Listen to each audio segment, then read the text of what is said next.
Welcome to the last episode of Chingazo's Combat Crew 2023. It's the best of, you know how we do. We got all the categories, all the nominees you care about. I got the whole crew here tonight. We got a fully locked and loaded episode. We're ready to go out with a bang for 2023. Boys, how y'all doing? Good, man. Can't wait for the new year. New year, new me. Who this? All that shit. Let's see what happens, man. But no, we're excited to talk about what happened in 2023. Can't wait to get into it. What's going on with you, Ant? Man, I'm good. I'm good as usual. Just busy as always. But I'm looking forward to this because I don't even remember 2023. So I'm looking at this like, oh, what happened? What's going on? And looking forward to 2024. It's gonna be a whole new year, like you said. Oh yeah, let's we're gonna wrap this remind bad Ant boy what up happened. with a big bow on it, boys. You ready to jump into this? I got the first category of the year coming up. Let's kick it off, boys. I got first nominees up for Fight of the Year 2023. I scoured the globe, scoured Reddit, scoured the interwebs for the best fights of the year for 2023. I got 4 nominees here. These were the fights that I thought not only were they like awesome fights to watch, but what they meant for their weight division, what they meant for their organization, and what they meant for their careers of these fighters. First up, Rodtang versus Superlek. This was like a mega super fight event. You know what I mean? That one championship put together with 2 of the best kickboxers on the planet, and it did not let down. It did not disappoint. I'm not sure if everybody got to watch this fight, but again, if you didn't, go check it out. I even did a fight companion for this bad boy. It's one of our most watched videos. Thank y'all. Makachev versus Volkanovski, part 1. Oh, that's right, man. This first one was epic on a scale that, like, the main thing that not only was this a killer fight, but the level of epicness of both fighters fighting at their peak and against each other, man. We never get this done. We always get this done way, way too late. We'll talk a little bit about it when we get to boxing towards the end. Boxing had this blow up in their face, but UFC got this one right. Finally, how many times have we been waiting for a super fight between 2 fighters in different weight classes when they're at their peak, and we beg and we beg and we beg for it, and we never get it. We never get it. We never got GSP Anderson Silva, you know what I mean? But we got this one, and we got it twice in 1 year. First one I thought definitely was a lot better. Daniel Hooker versus Jalen Turner. Bro, this was a sneaky good one that caught a lot. This was the type of fight that, like, you saw it on the schedule and you're like, yeah, it's going to be a cool fight. Yeah. But once it got going, you're like, yo, change. If you're not watching this, watch this right now. It was that type of a fight, man. It was that type of a fight. I did not think it was going to be that competitive, man. Yeah, right? Not right. Yeah. I don't think anybody did. Dude. Nobody did. And lastly, Pantosja, Brandon Moreno, part 3. What a slobber knocker of a fight, dude. I think that fight could have gone 20 rounds, and neither one of them would have given up. Dude, no. I want to see it again. Oh, I just watched it earlier today. I watched that whole card because I want to see them fight one more time. Oh, you want to see part 4? Okay, part 4, dude. You might, my friend. You might. 2024 is coming up. Yeah. So, gentlemen, of these 4, what would be your fight of the year for 2023? For me, I gotta say Pantosja Moreno. Pantosja Moreno. All right. Cuz, what about you? I think it's a tie between Pantosja Moreno and the Puditang fight. Puditang. Yeah, that's a close one too, man. I would go with Makachev and Volkanovski 1 again, just for everything that I said earlier, man. Just because on paper, the 2 best fighters at their weight division, and one of them was the pound for pound #1 fighter. Yeah. So, I was gonna say, man, I you know what, I was thinking about that too. But do you think what happened in the second fight changes anything from the No, first fight? no, Does it take, it's completely in your mind, it completely doesn't different. take away In my anything? mind, no, it doesn't take away the greatness that this fight was Okay. because of the circumstances. You know what I mean? 2-week notice, you know what I mean? Whereas in this one, he got a full camp. So if Right. anything, this would justify a 3 because you could say like, oh, bro, give him a full camp. You know, Agreed. Yeah. not to say that that's what that would make a difference. I think that was the nail in the coffin in the second one. I don't think we need to see that again. Maybe later on down the line, if maybe in a little while, but not right now, man. Both of those guys got a little bit of work to do in each of their divisions. So I think I chose the other ones because it was so much more bloody compared to that one. I mean, that was a great fight, don't get me wrong. And I think just because the other two were so bloody, I think that's why to me it's like those ones were at the top of my list versus that one, even though it was a great fight. Great fight. And Yeah, the definitely, original Just Bleed dude from the Yeah. UFC. seriously, Yeah. seriously. All right, guys, you all ready for the next category? Next category, Do it. KO of the year. These are Ooh. Y'all like, want to see a dead body? bro, seriously, like y'all want to see a dead body, one hitter quitters. Like this is just bury the bodies, bro. Oh, let's see who made the list. I got 5 nominees, starting with number 1. Ah. This one hurts me, bro. This Yeah, one hurt right, me yeah. like watching my boy get knocked out. You know what I'm saying? This is Israel Adesanya versus Alex Pereira, part 3. Mm. And it looked more of the same, you know what I mean? Because Pereira was getting in that ass, bro. Mhm. And then Izzy turned the tables like that in round 2, like, not today. Not the year. Yeah. So there's one nominee number 1, Izzy getting that revenge on Pereira. Bryce Mitchell getting fucking murdered in a one-shot hitter quitter style fashion by Josh Emmett. Benil Dariush Oh, getting, That was a shot. dude, this was another bad one, man. This is another one. Like, this one hurt, bro. Benil Dariush, Armando Sarukian. This was Yeah. bad, bro. This Yeah. was, holy smokes. Like, did are that you happen like in okay? the first round? Like, Yeah. ro- It yeah, happened like in the quick, right? first minute or 2 minutes. I Yeah, don't know. It right? happened Yeah, quick. Yeah, it happened quick. Yeah. Tiny Tom Aspinall Oh, beating the brakes off of Sergey Pavlovich, dude. Like, I mean, Mhm. like the Bryce Mitchell getting knocked out in one shot, like that hurt, dude. That was an ugly knockout. But imagine getting hit one time by this dude. Yeah, right? Imagine if Bryce Mitchell would have got hit by Tom Aspinall. He'd still be asleep, bro. Yeah. Taking a shot by either one of these guys, Sergey or Tom. I mean, the chins on both of these dudes, because both of these dudes took big, big shots before Sergey went down. I was watching this one again I today. will politely say no thank you to all that you Exactly, just bro. Yeah. I'm cool. I'll catch the next bus. I'll get in the next elevator. And the last nominee for KO of the year, Sugar yes. Sean O'Malley, knocking out Aljamain Sterling. All right, boys.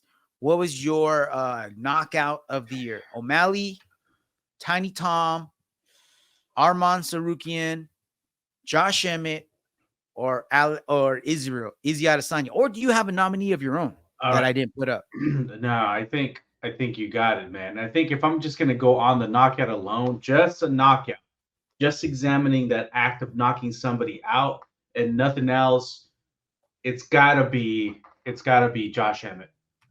Gotta be Josh Emmett. The sheer freaking violence of the whole dude. thing. That's exactly. I've never seen a scarier knockout in my life. Bro, you know what was a close second that you reminded me of? Who was that dude that was on Ultimate Fighter? He was on the season when Ronda Rousey was the coach, and he was knocking everybody out. Oh, remember that dude? Oh, I can't remember his name. The Jamaican dude.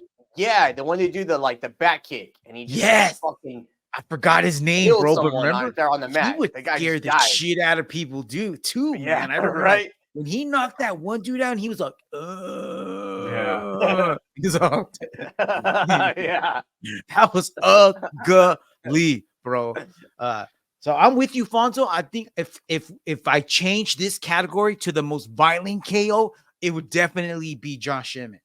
Yeah. But for me, because of what was at stake, I'm going with Izzy on this one, bro. Because like if he would have lost, like I unfortunately agree. or fortunately, however you want to look at it, you know what I mean? He lost the belt after this one, but he needed this one, bro. He needed this one for his own confidence, for his legacy. Otherwise, I mean, bro, there's no need for another one after that. We wouldn't be talking about Izzy anymore. If he No, had lost exactly. his fight, he would have been done. Yeah, But yeah, no, definitely. you're absolutely right. I think if you're gonna attach all that to the knockout, then yes, this is a lot more significant. But Yeah. if you're going on sheer brutality, Josh Emmett. Yeah, I would agree with both of you guys on that one, but I think that the last one, Tiny go to the Tom last- Aspinall. no, this one Oh, right here. O'Malley. Yeah, Malian Aljo. that one I think too. At the same time, kind of like what you were saying, this guy was overlooked completely. Everyone was overlooking him. They're like, he's gonna get smashed. This guy's talking shit the whole time, and then for him to come out and fucking put hands on him like that, and He stepped humble up him, for sure. Oh yeah, so I don't know that I kind of throw this one in there as my, All right, as my that's top cool. one. That's cool. I like how we all have we're all having different winners, like in our own minds. You know what I mean? And I think I agree with you in that, because I think this was probably like the most enjoyable knockout for me. I think I'm gonna say that. Mhm. Like I like this knockout. Like this was like when Yeah. when it happened, it was like joy because I didn't like to see Aljo win. I'm like I need to have somebody get his ass kicked. You know what I mean? Yeah. So yeah, good choice. All right, boys, there it is. All right, next category. This is the new one.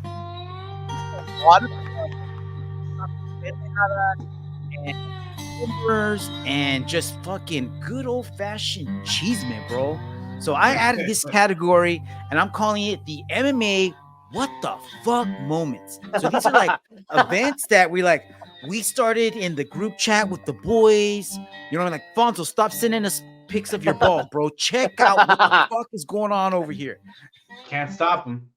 I got 4 nominees here. Let's check it out. MMA, what the fuck moments. You know we gotta go with this one first, bros.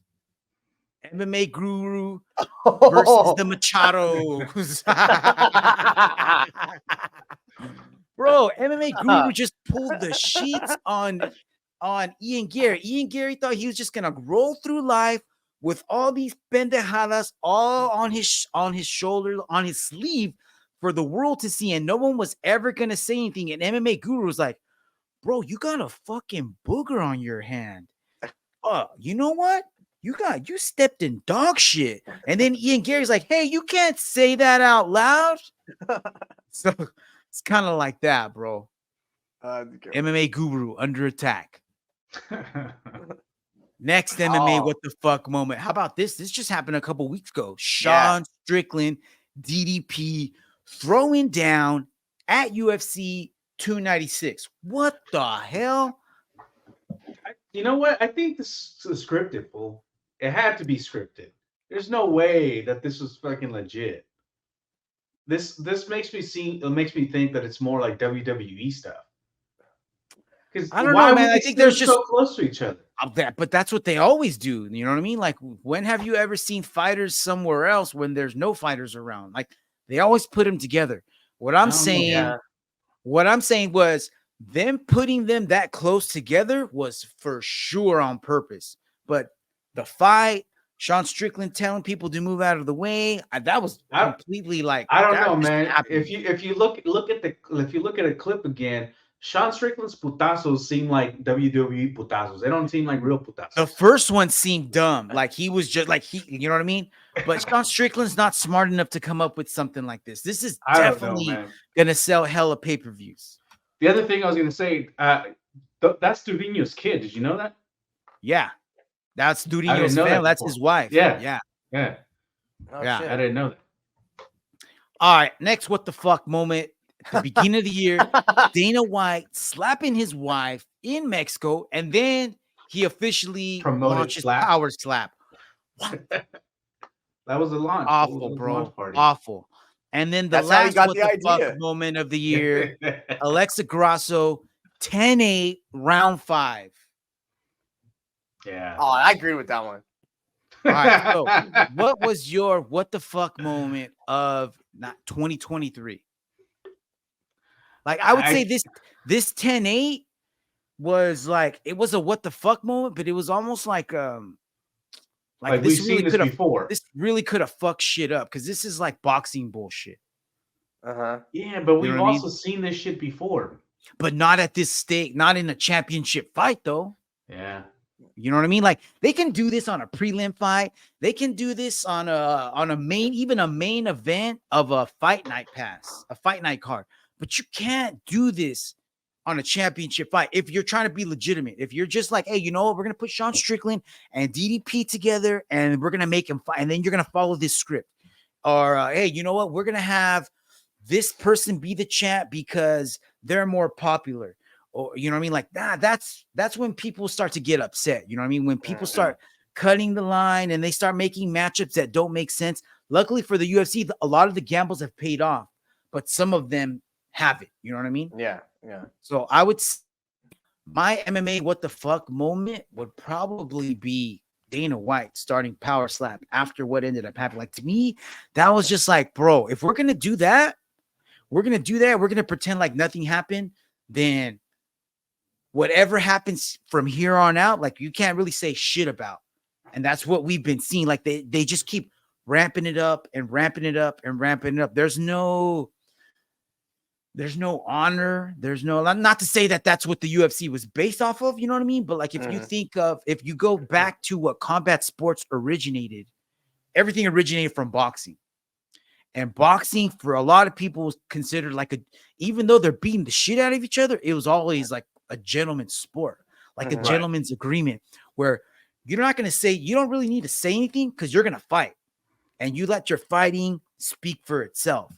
Whereas now we got like people talking about each other's deceased family members. You got people bringing up traumatic childhood tragedies.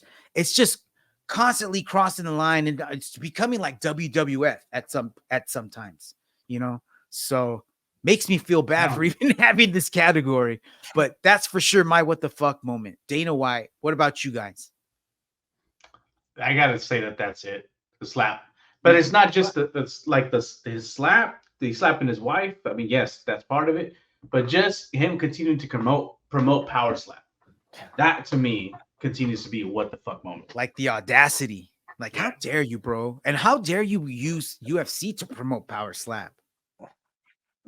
I don't know. There was a lot of like what the fuck moments like that when that dude got kicked in the balls and everyone was like, he got kicked in the thigh, and then all of a sudden he was like, my balls exploded. He kicked me in the dick. I don't know. And he was, and then he got escorted, and everyone's like, what the fuck just happened? The ref kept telling me that he didn't. He's like, no, you didn't get kicked in the balls. And he goes, yeah. No, was it the doctor? Didn't the doctor tell him that? Or was it the doctor? Ref? Yeah, it was a doctor. It was a doctor. Doctor's like, I've seen plenty of dicks, and you didn't get kicked there, my friend.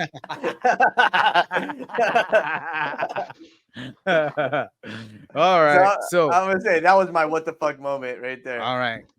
In the dick. All right. Next category, gentlemen. Event of the year.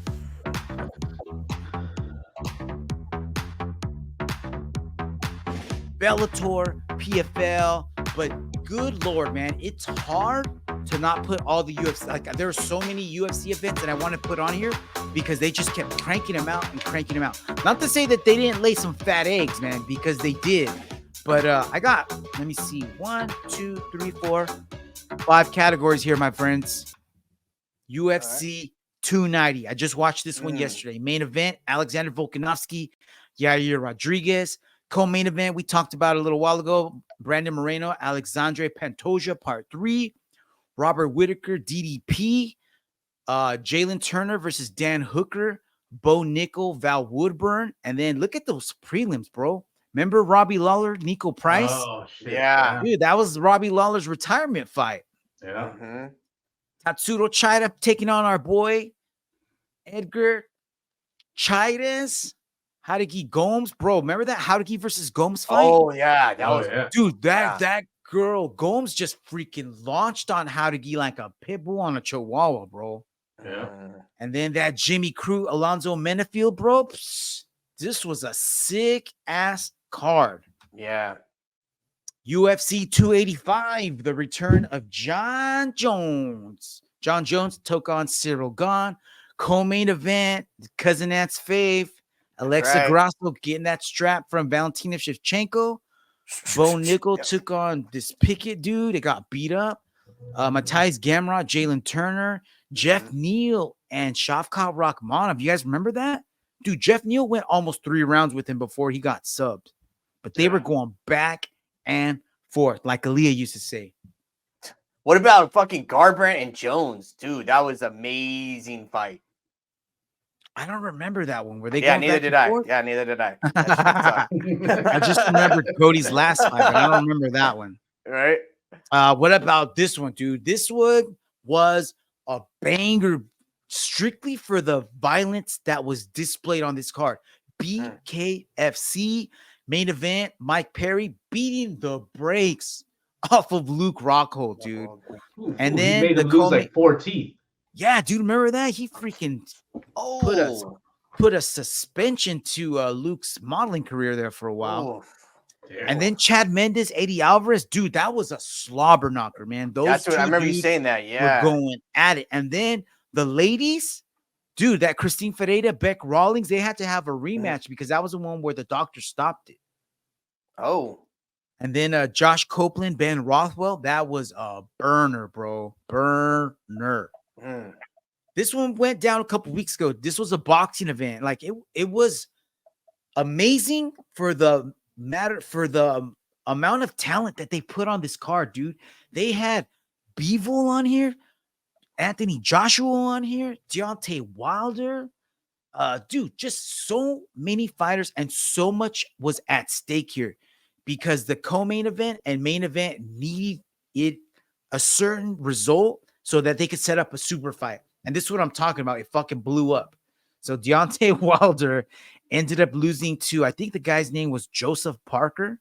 Yeah. And Anthony Joshua ended up beating Waylon. But hey, now we're not going to see Anthony Joshua and Deontay Wilder. But oh well, this was still a killer event.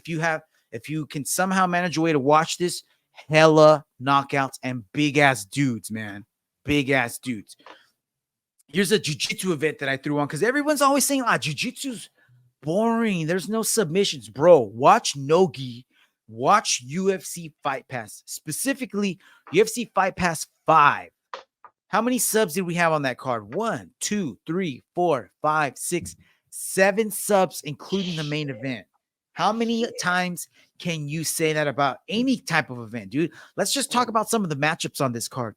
Mason Fowler taking on Haisam Rita. Bro, that was like David versus Goliath.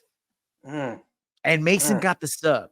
Nicky Rod versus Yuri Simoes. That one didn't end in a sub, but it was 2 behemoths of grapplers going at it, bro. Going at it. And then Nicholas Mergali beating the snot out of Philippe, making him give up. That's right. Again. Yeah. So what was your event of the year for 2023? Or is there one that I didn't mention that you'd like to add? I feel like there It'll was. be UFC 290 for me, dude. Bro, I already watched this card 2 times. In the last 3 days, I've watched this 2 times because it's that good, dude. Tatsuro Chaides and freaking Edgar Chaides, bro. Dude, that was Edgar's first fight in the UFC, and they threw him up against a monster, and he freaking did better than good. He did so good. I honestly thought he could have had a chance to win that fight going into the 3rd round. If he would have kept it on the feet, I think he would have won, bro. Yeah. And, but even when they were on the ground, he didn't, Tatsuro wasn't even doing a whole lot. He was just laying and praying. So, you know what I mean? It was just a control time that ended up winning him the fight. Yeah, really good fight, man. And then DDP beating the brakes off of Robert Whittaker, dude. Who saw that? Yeah, we didn't. Yeah. What about you, cuz? I'm going with 285. 285. 285, right on. Yeah. All right. I wonder why. I wonder why. All right. Next category, check it out. New kid on the block, 2023. These are up and coming. These are not Damn, where'd you find Cousin Ant's necessarily posters? in Cousin Ant's room. on Frank Ceiling. Oh wait, no, that was in sync.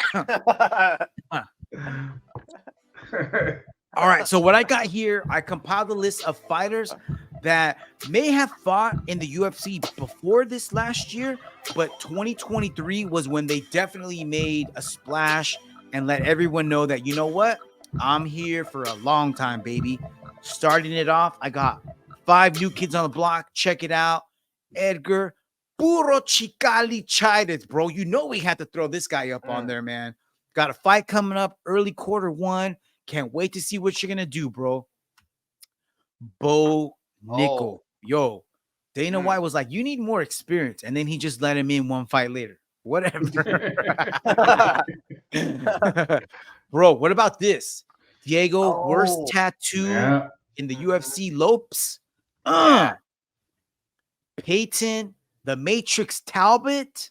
This kid is crazy, man. Michael Morales. Morales. Michael Morales, bro. This guy is gonna be like, this guy blossomed late in the UFC 2023 year, but I bet you we're gonna see a whole lot more of him coming up, guys. So there they are, new kids on the block: Michael Morales, Peyton Talbot, Diego Lopes, Bo Nickel, and Edgar Puro Chicali Chides. Gentlemen, you know who I'm going with. I'm going Puro Chicali, bro. Because you know why? Like, Bo Nickel, dude, he's a freaking 17-time NCAA national champ or whatever the shit. Of course he's going to be good, dude. Of course he's going to be good. Diego Lopes, he's already a sick-ass coach, dude. Peyton Talbot, dude, this guy is going to be something, dude. Michael Morales, I haven't seen enough of him, but he's popping up on my radar. But I got to go with Edgar, dude. Just because we need Tijuana fighters, bro. And he brings that Mexican badass spirit that, like, never say die, never gonna give up, bro. That's my new kid on the block, Edgar Chides. What about you guys? Sold. It's hard, man. It's hard. I agree, man. I agree. It's got to be Puro Chicali. Although my close second is going to be Diego Lopes, because I think he's going the distance for sure. But I think, you know what I mean? For right now, man, it sucks that the UFC has, you know, not been able to put on a good show for Chides, because, you know what I mean? He got screwed out of was it 2 fights already? Yep. You know, one of them because he didn't miss weight, and one of them because ref issue. Yep. Right. And then the other one because UFC didn't send that dude his Valtrex. What the? Bro. Yeah. Exactly. So, you know, it's too bad we haven't seen more of them this year. So I'm definitely excited that, you know, we're gonna be able to put some breathe on that shit as soon as you feel that shit coming on, man. Come on, messing up with our boys' payday over here. All right, guys, I created this next category specifically for us because once we changed the name from JJC2C to Chingazo's Combat Crew, I felt like we took on a new persona. Like, we're not just specifically talking fights. We're talking about ass whoopings. Like, chingazos means like beat downs, bro. That's what we're all about. And that's what we want to bring to the table. You know what I mean? Things that are going to entertain you from all corners of the globe, all types of fighting styles. And I'm calling this category the putazos of the year 2023. These aren't like your normal everyday one-hitter quitters, nice combos. These are like just fucking straight up beatdowns from bell to bell. Like, yo, bro, I'm gonna take you to the back of the woodshed and I'm gonna beat the brakes off of you. Let's go. I got 5 nominees. Check this out. You guys ever heard of Edgar Tabarez? I think on this show. Edgar Tabarez has only been knocked out by every single fighter he's ever faced, bro. You want to see putazos? Go watch Edgar Tabarez. Mike Perry versus Eddie Alvarez, BKFC 56. This was a beatdown from bell to bell, bro. I don't remember if this went. I think this only went 2 rounds, and then Alvarez did not want to come out for round 3. So that was a straight up definition of putazos, bro. Dude, Mike Perry is killing it in BKFC. Yeah, he is, man. He's got a resurgence of his career over there, bro. Yeah. What about this one, man? Alexander Volkanovski beating the shit out of Yair Rodriguez. Yeah, that was bad. This one was bad, man. This one was like, oh, yeah. Yeah, definitely, right? This was like when the blue belt pisses off coach. Or is this like the blue belt pissing off coach? Ilya Tuporia, Josh Emmett. Dude, that was killer. I think I got one more. Yes. Bo Nickel, Val Woodburn.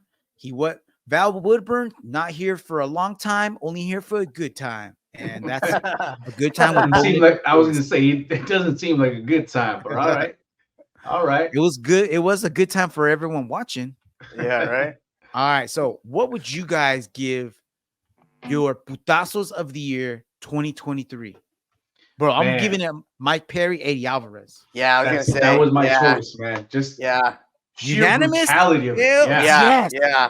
Dude, to make somebody want to quit and not come back out. Round, bro, not only did he make a fighter quit in BKFC, not only did he make a former lightweight champ of the UFC quit, he made the king of the underground quit. Like, Eddie Alvarez is that motherfucker of all motherfuckers. And he was like, yo, bro, I'm done.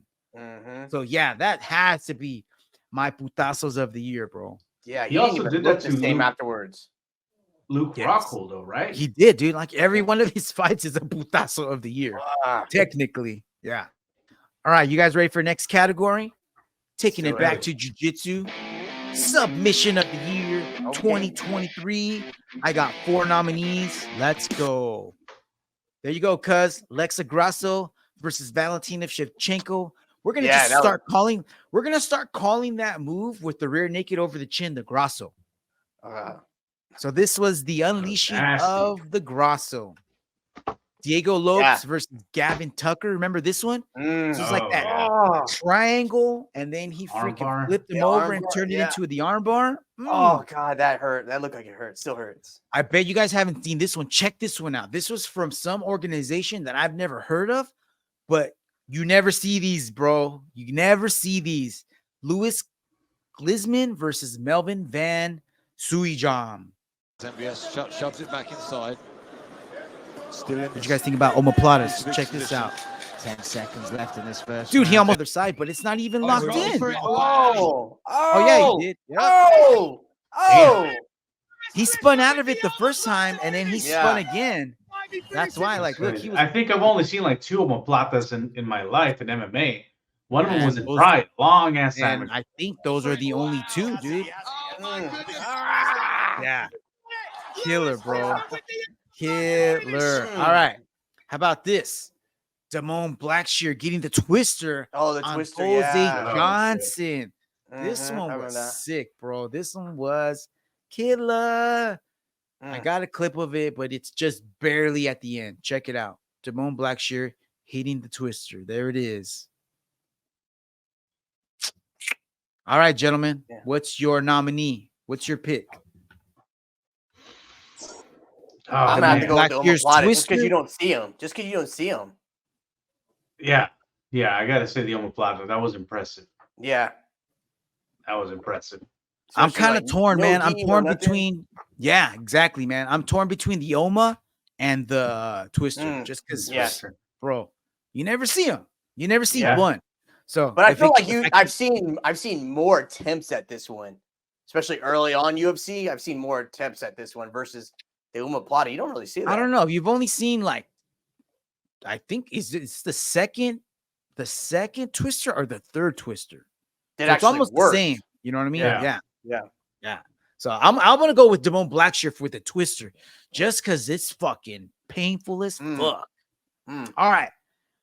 Next category. This is the Mero pistolero of the year, also known as fighter of the year. These are fighters that made a statement in 2023, winning championships and kicking ass. You know, we got to throw the boy up on there. Deshaun Strickland, bro. Started the year off. Everyone thought, like, who's this fucking trailer trash piece of shit motherfucker? And then he ends 2023 being a hero and a fucking champ, man. Islam. I think I was the only one out of the three of us that said he was going to win that one. Sun shines on every dog's ass one day. Right?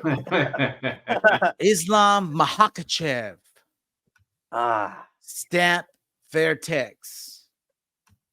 Alexa Grasso. Alex Pereira. Those are my nominees for Mero Pistolero. So Alex started the year as a champ in one weight class and is ending the year as a champ in a different weight class. So he didn't start the year off on a good start, but he's ending it on a good foot. You know what I'm saying? I got to go with Alex Pereira. Alex? Who you going with? Here's my reasoning. All right, go for it. Let us know, bro. My reasoning is, Alex Pereira would never, ever have been in the UFC should Izzy never have talked shit about him. The only reason he came to UFC is because he heard Izzy talk shit. And he's like, yeah, this dude is at the bar talking about how you beat me once. And he's like, all right, bet. Fucking took off, whooped Izzy's ass, took his belt, then got his ass whooped. And then he's like, all right, I'm going to be a freaking light heavyweight champ. So, dude, that in itself is fucking just amazing. The fact that he just did it just to fight one fool. That's a movie, bro. It is a movie. Yeah. Yeah. So, yeah, that's my pick. They should, and in the movie, they should have Alex like changing putting spark plugs in a car, and then the TV's on, and then his at home, he's like, hey, didn't you beat that guy one time? He's like, hey, fool, pass me the tool. And then he's like, and then he passes him a cat or something. He's like, no, fool, the other pinche herramienta, come on. All right, cuz who's your fighter of the year? I'm gonna have to say Strickland. Strickland because he was a super underdog. Nobody expected him to win, and he just went off full emotion. He like willed that shit to happen, and he didn't give a fuck. He just kept going and going. Even when you're just like, when he mentally broke that guy in that fight, that was just like, whoa, that dude was just fuck. Yeah, he was done. I think he just went home. I don't know if he went home thinking about it. Like he was just broken. He's probably still thinking about it, right? Well, remember he said he made him retire for like 3 years.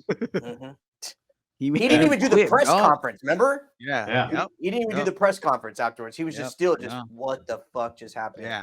That fool was taking a shower. He just went and started like rocking. Yeah. I'm gonna go with you, cuz I'm gonna go with Sean Strickland. Not only for what he did inside the cage, but for what he did outside of the cage, dude. Like he's trying to normalize trauma. Like not normalize trauma, but like, hey, he's trying to say, like, if you got it, don't hide it. Just let it all out and don't worry about it, man. You'll get through it, kind of like. So he's more of a hero, like to fight fans, but to people that aren't even fight fans, I would imagine. You know what I mean? Like if you got somebody like that in your corner, you know what I mean? Like that's the type of person that can make people, that can change people. You know what I mean? Yeah. So if he can go through it, you know, maybe I'm not saying that you can go through it or you have to go through it, but it gives hope out to everybody, to people that suffer through things like that. And I can ride with that. I can definitely ride with that. But every person on this list should get a Mero Pistolero of the year for sure, man. All right, guys. Sticking on with the theme of the pistolero, this one's going out to the Jiu-Jiteiros out there. Jiu-Jiteiro of the year 2023.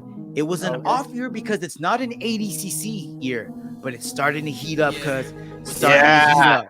So I got 4 Jiu-Jiteiros of the year here. I'm going to kick it off with a new kid on the block, bro. Dorian Oliveras. Have you guys heard of this kid? He's only 17. And I think he was a blue belt at the time. And then he freaking won ADCC East Coast Trials as a 17-year-old. And he won the Bantamweight Combat World Jiu-Jitsu Championships, bro. He's fucking not a kid. This is a grown man in a little kid body. This kid is a stud, dude. Peep the name. Remember the name, Dorian Oliveras. He's going to make a splash in 2024 because he's going to the dance, y'all. Who's he fight with? Who does he train with? Or what camp? He's with B Team. B Team, okay. He's not with B Team all the time, but he does do like that's the big team that he's attached to. Okay. Yeah. Nicholas Marigali, rocking and rolling ever since last year, but he's doing it again in the gi and in no gi. Yeah. UFC Fight Pass, got you. IBJJF GP, got you. Give me that crown, dog. Give me that crown. Bruh. Joseph Chen, B Team member. This kid I've been talking about this guy for a while, but now every time this guy steps on the mat, everyone knows where he's at. He is a B Team slayer, bro. He's going out there and he's taking, I'm not B Team slayer. He's new wave slayer, man, because he likes taking out all of Gordon's homies one by one. He hasn't been successful against the bigger guys. I think he did have a match against Isaac Michel at that AIGA tournament earlier this year. But even Isaac couldn't sub him, dude. He had a hell of a hard time with him. It was a really good match. Okay. Check that guy out. And then he ended up getting Oliver Taza. I don't know if that was in IBJJF Nogi Worlds or if that was like trials, but he ended up subbing Oliver Taza, bro. Yeah. Diego Pato doing it in the gi and in the nogi, dude. This guy is dangerous, leaving people hobbling off the mats all the time. So there you have my Jiu-Jiteiros of the year. Guys, I got to go with the first one just for what he did. Dorian Oliveras. I can't wait to see what this kid does at ADCC because he's meshing the jiu-jitsu with the wrestling. Like he's like, what was that team that was killing everybody with the wrestling for a little while? Remember the Daisy Fresh Squad? The Daisy Fresh Squad? Yeah. This is him. Like he's taking that to the next level. Like he must have been inspired by those guys because he's got that same style, but he just don't stop. And he's got submissions. I think it'd be a close second.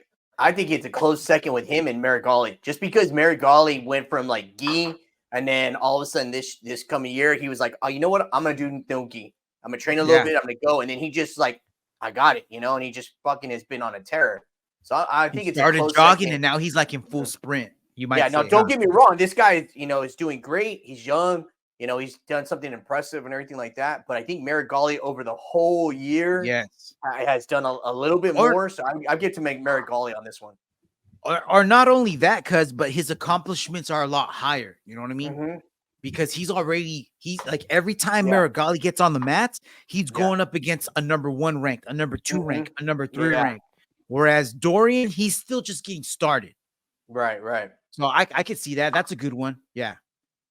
All right, Fonzo, you got a dog in this fight or not? You good? I don't, man. I'll defer. You're just here for the ride. Hell yeah. All right, guys. We're getting near the end, and I got upset of the year 2023. These were the fights that you got up and walked outside, and you're like, what the fuck just happened in there? Yeah. Kind of like this happened so many times. Me ripping up my parlay card, cussing the TV out, whatever, man. But each one of these made me super happy, including this one, man. I knew it. I knew this was gonna be on Alexa Grasso, Valentina Shevchenko. You have to throw this one on there, man. This might have been the upset of all upsets. You know what I'm saying? Israel Adesanya, Sean Strickland. Yep. Robert Whittaker, DDP. And then the last one, Ishmael Bonfim and Benoit Saint-Denis. Only because of like the level. Like everyone thought Bonfim was just going to steamroll Saint-Denis. And Saint-Denis was like, what the fuck do you think you're talking to, man? All right, guys. upset of the year. Man, all these are just crazy good. Oh man, I'm going Strickland. You're going I'm going with Strickland? Strickland. What the? Yeah. Why? Yeah, because no one expected, he was the underdog completely all around the board. No one expected it. And then he didn't just come back and win. He wasn't like Grasso, where she practiced the move. She knew that it was going to come. And then she got the rear naked choke. This one, he went in there. It was the only person who was like thinking about himself and like cheering himself on. Went in there, dominated this guy, not just by fight, dominated him fighting, standing up in his type of fighting. And then after he said, "You got nothing here in your own game, I'm going to mentally break you." That I'm giving it to Strickland. Strickland? Mm-hmm. you know what? I was struggling with that one because I agree with what you just said, but I'm gonna go with DDP and Bobby Knuckles. Just because, dude, like who would have thought? I mean, okay, you could have thought, okay, yeah, DDP might have beat Whitaker, but I was thinking decision, something like that. But beating the shit out of him the way he did, that was unexpected out of this whole fight. I did not think that Bobby Knuckles was going to go down like that. Okay. That's what made it what the fuck. And I'm like, this is crazy upset. Definitely. All right. Fuck, man. I don't know, man. I was all set to join Cousin Ann and be like, hey, well, I'm on Team Grasso. But after hearing his speech, dude, I'm with him on this one as well. Izzy versus Sean Strickland, man. The cards were stacked against Strickland. Mm-hmm. Nobody believed in him. You know what I mean? And even the crowd didn't like him.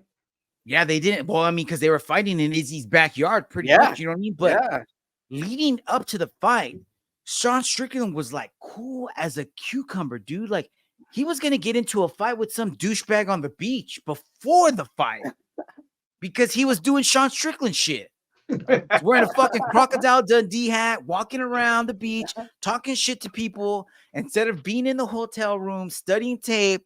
He's like, "Nah, I've never been to Australia before. I'm gonna go fuck shit up." And dude, they thought that they were gonna get booted from the card because the cops got called.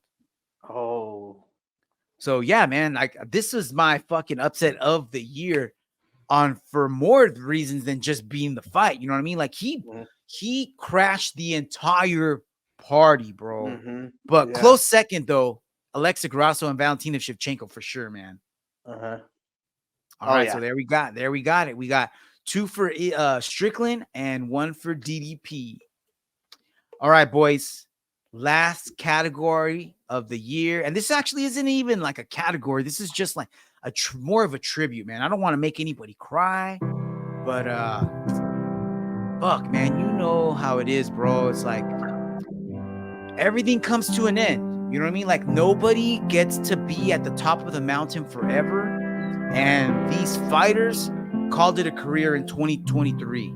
So yeah, man, as I was saying, it's just a lot of people hung up the gloves this past year. And I want to give them their moment and talk a little bit about what they meant to me as a fight fan and what they meant to fighting. So let's kick it off.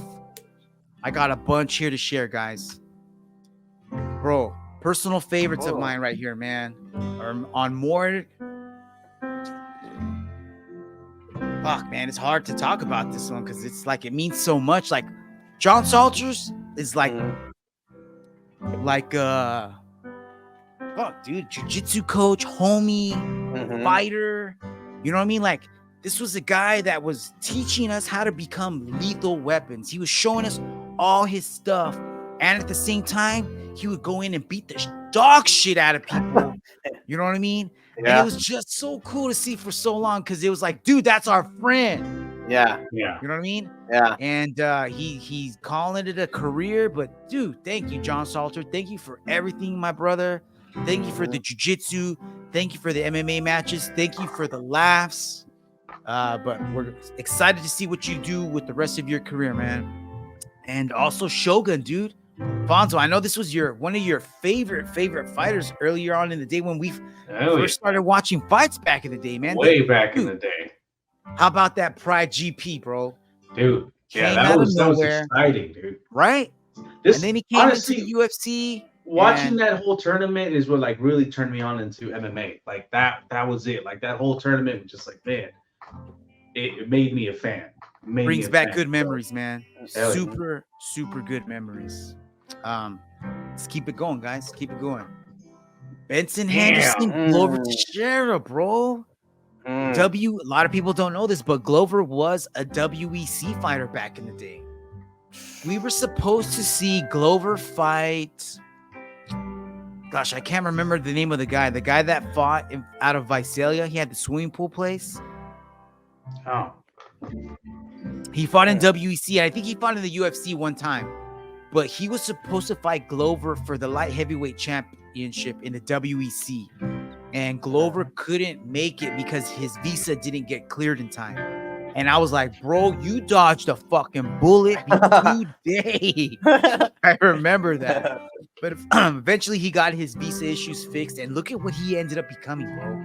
UFC light heavyweight champ, bro. And Benson Henderson, dude. How many times did he, like, dude, did he, I got one question. I got one question. Did you always have that toothpick in your mouth fighting, dude, bro? Right? Yeah, man. I know. That's fucking wild. That is wild. Benson Henderson, one of the most exciting fighters at the peak of his career, dude. I don't give a shit, man. I love watching him fight. I know Alistair's kind of been like semi-retired because he hasn't been on the scene. You know what I mean? But he finally hung it up, dude. Dude, nobody did steroids better than Alistair Overeem. Took full advantage of it, man. Fucking shit up in Pride. Became a K1 GP champ. Came over to the UFC and just remember when he fucking knocked freaking Brock Lesnar's kidneys out of his butthole? Dude, that was a bad dude, man. And then, dude, Jorge Masvidal, man. I remember Jorge Masvidal way back in the day. The first time I saw Jorge fight was in Bodog, and he lost by inverted triangle to Toby Imada. You remember that shit? Yeah. Eventually, he turned it around and he made a career out of him. A career out of the UFC for himself, you know what I mean? Carved a niche, became a fan favorite. So awesome fighter there, man. And these are the last two, boys. These are the last two. I saved the best for last. Again, same thing with Fedor. He should have retired a long time ago, but now he's officially called it a career. And same thing, bro. Like all the way back to Pride days, man.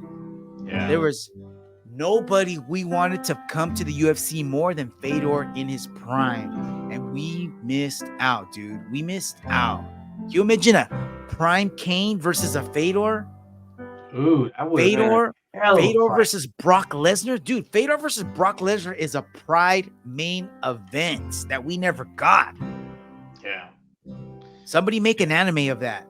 Dude, I think like Godzilla King Kong. Yeah, that's for real. And I think Fedor would have taken him. I think so, man. I think so. And last but not least, the Lioness, bros. The Lioness, one of the baddest, if not one of the baddest fighters to ever fight in the Octagon, dude. Because she did what you want all champs to do, and that's just beat the shit out of almost everybody that they put in front of her, dude. Like, there was a handful of fighters that made it all 5 rounds, but they got the dog crap beat out of them. Dude, you know what I love watching, like, with her fights is just the master class she puts on an ass whooping. You know what I mean? Like, okay, the Putazos of the Year award, that would have been Amanda Nunes. For every fight, dude. Yeah. That's it, man. Like the look of her opponent's eye, the look in her opponents after they got done with the first round, it's like, oh my God, I don't want to go back out there. So, yeah, man, thank you to all these fighters, and thank you to all the other fighters that I didn't put on this list, but they gave their all and they retired. And 2024. Boys, 2023 was an exciting year, man. What a freaking year. Right? Can't That's a wait wrap, for boys. 2024, man. Can't wait. 2024, we're going to blow it up even more, dude, because I think we're getting the hang of this podcasting thing kind of. It's only been 3 years. It's all good. Takes a while. We still got the training wheels on. Hey, thank you everyone out there for listening. Thank you for watching. We got plenty of banger episodes coming for you in 2024. So stay tuned. Gentlemen, anything you want to say before we wrap this episode up? As I always like to say. Yeah, just everybody out there. Hope you guys have a great new year. Stay safe though. Don't drink and drive. Get a donkey or something like that. Because yeah, you need to stay safe so you can continue watching and listening to our show. So peace. So what's up? What about you, cuz? Think he's frozen. No, he's Ooh, good. He needs to let it go. Agree. Fucking good, assholes. Yeah. Yeah. Do that Hey, again. technical difficulties. That was funny. All right, looks like we got Cousin Ant back. Cuz, what you got to say? No, man. I'm glad for 2023 to be over. I'm looking forward to 2024. And I just hope that the fights just get better and better. I'm looking forward to it. That's what's up.